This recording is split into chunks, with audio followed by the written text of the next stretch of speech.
હે કૃષ્ણ, અંધારામાં કંઈ જ સૂઝતું નથી. તું ઉસું ઉપાડીને તો જો. હે કૃષ્ણ, ક્યાંય રસ્તો દેખાતો નથી.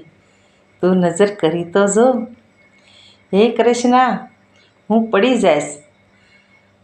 તું એક વખત મારી સામું જોઈ તો જો. હું તને પડવા નહીં દઉં. એક વખત દ્વારકા જાજો અને 52 ગજની ધજાની સામું જોઈને તમે દર્શન કરીને માથું નમાવજો. એ 52 ગજની ધજાવાળો કોઈ દિવસ તમારા ધજાગરા નહીં થવા દે.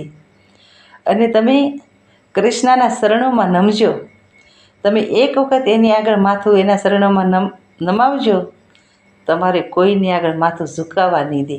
એ મારો દ્વારકાવાળો. જય રાધે રાધે.